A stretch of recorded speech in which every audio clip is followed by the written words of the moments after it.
comprehensive performance. And looking at Hardik Pandya, I think I agree with Dada. He's different, and that's such a good thing. He's not the same usual person you want or you have in an 11. He also seems very relaxed and unfazed on the big stage, and that's such a big asset when you're coming into big tournaments like this. And he's very, very confident. And I like watching people bowl and bat, but I like to see how they're as people, and his personality is just perfect for this kind of atmosphere. You mentioned confidence. One of the worries that Virat would have had would have been the confidence of Yuvraj Singh coming into that last match, but that is now erased. He played a superb innings. I wouldn't say the confidence of Yuvraj Singh, but the lack of match practice in these conditions. You know, if you look at the series against England a month and a half ago, he was exceptional. He got that big 100 in the second innings, in the second one day when India were about 30 for 3. And he went on to get 140. He hit the ball well. Some of the IPL games, he hit the ball well. He had a bit of wrist injury in one of the IPL games. And once he landed in this country, when you come to this part of the world, you want to get on. You want to play a few games early on and settle down, which he didn't. So a lot more credit to him to just come in that situation and just hit through the line. Although Birmingham was a pretty flat pitch, very untypical English conditions, which is going to be today. But, you know, the last 1.5 years of Yuvraj Singh has been the Yuvraj Singh of the old. You know, he doesn't have many years left for him, maybe a couple till the World Cup.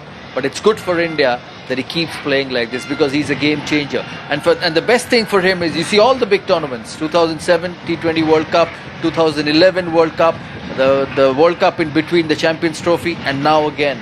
So come the big stage, he stands up, which is a good thing for India. Virat Kohli looked good. You know, he was also somebody who didn't get runs in the IPL, played a long innings. It was a different kind of innings from Virat Kohli, but in the end, enough time out there in the middle. I've never seen him not look good. Yeah, I mean, what a player. You know, the best batsman going around in world cricket by far. I love watching him bat. He's passionate, he's expressive, and he's up for the fight every single time he walks out. He takes a lot of pride in wearing the Indian colours, and it shows in the way he plays. He's so organised, so focused. And for India, as a leader, he's been, to me, very similar to Dada. Changing the landscape, changing the game, and asking more of his players. And I think under Dada, the Indian team saw a huge rise. And under Virat Kohli, you're seeing a complete change in mind and thoughts and the thought process of the Indian players. So here we are at the Oval. It's a pitch that looks a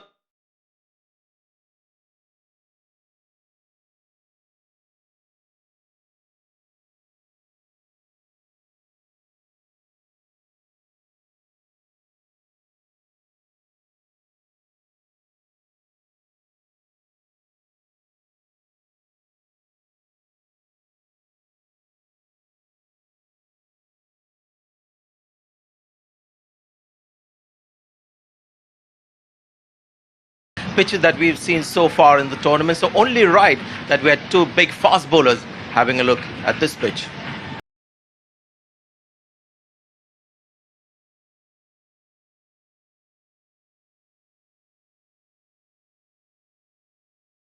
But hopefully it'll clear up. And about the boundary sizes as well, as I stand here at the Players Pavilion Inn, the boundary, if you're a left-hander towards mid-wicket, is shorter. It's hitting with the wind, whereas if you go this side, very big. Now, yes, you're right. It is a fresh pitch. It looks really good.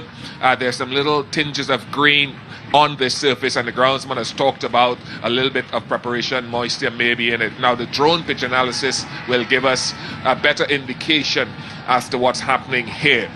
So it's always been proven right so far, and there's a lot of yellow in this pitch analysis, and that would indicate a little bit more moisture than maybe on pitches of the past in this tournament. So maybe you can expect a little bit of seam, a little bit of lateral movement, but I don't want to say that. Let me ask Sean Pollock if he actually agrees with the drone pitch analysis. Yeah, I do. I think there's a definite tinge of green. I think there is moisture on the surface. We spoke to Lee, the groundsman, and he said preparation was superb, went unbelievably well. The only thing it was lacking is a little bit more sunshine. And with it not going to have any sunshine today and going to be overcast, I would expect some assistance for the seamers. If we go down and have a look, yes, there's a green tinge, very good grass.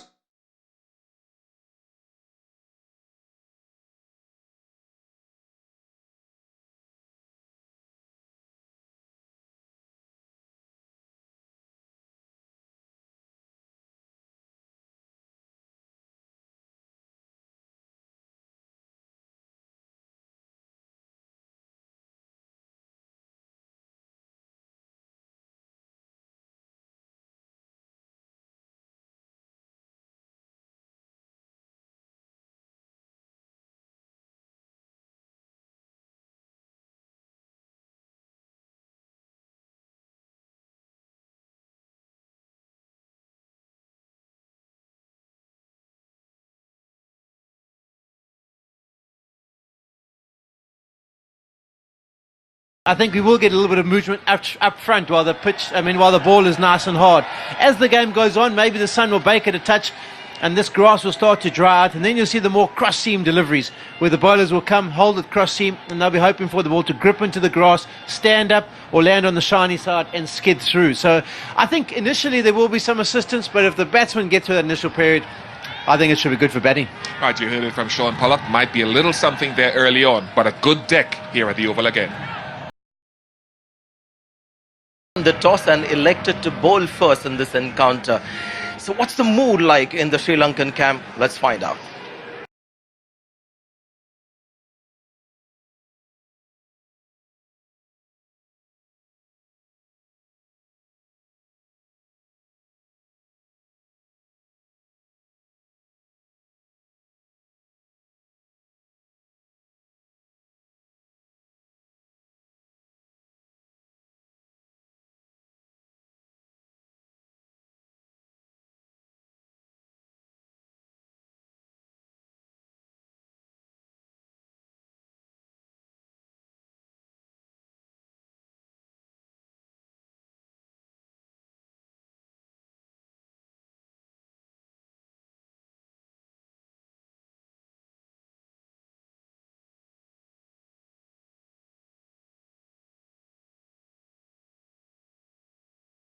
And it just seemed like a really exciting challenge at the time, and since then we've probably had some really outstanding moments, but we're still very much in that rebuilding phase. With each game that young lads play, they definitely learn a lot, and they become sharper and much smarter, and I think that's starting to happen. Unfortunately, I think young guys, they need to learn from older players and play alongside older players. And we've had a year and a half where Angelo Matthews has hardly played, and Malinga hasn't been able to play. And those are really the guys that would be passing on a lot of advice and help to players out in the middle. So the young guns have kind of had to do quite a bit of it on their own, which is a tough challenge. As long as there's patience and support, these guys will come through and be superstars. The domestic scene is very, very important. I'm hoping and believe that the administrators have identified that as an area that really needs to be addressed. I think they've made steps to try and make the competition more competitive and get strength on strength cricket going.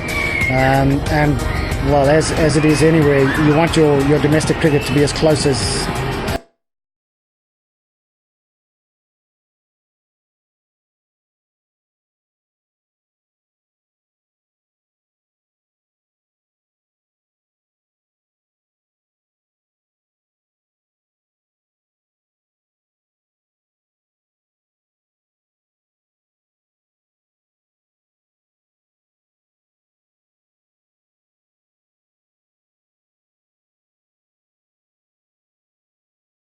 and we're perhaps a little bit off that, but hopefully the plans that the administrators have got in place will close that gap.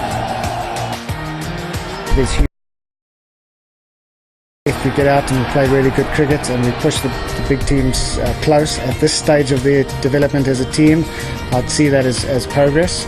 But at the same time, I think every team pitches up to the ground desperate to win, and there's no point in pitching up if you don't believe you can win. Sri Lankan coach there, Graham Ford. It's very much a young team, but Angelo Matthews is back at the helm, so that's good for Sri Lanka.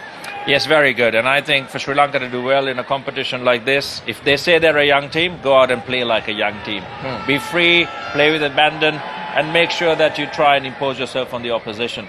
And with the bowling side here, with the pitch a little green, they would like to have that as a situation where they're 120 for 5 and Sri Lanka's on top. Well, thank you, gentlemen, for your thoughts. So there it is. It's all set up. Sri Lanka won the toss, elected to bowl first. We'll take a short break. When we come back,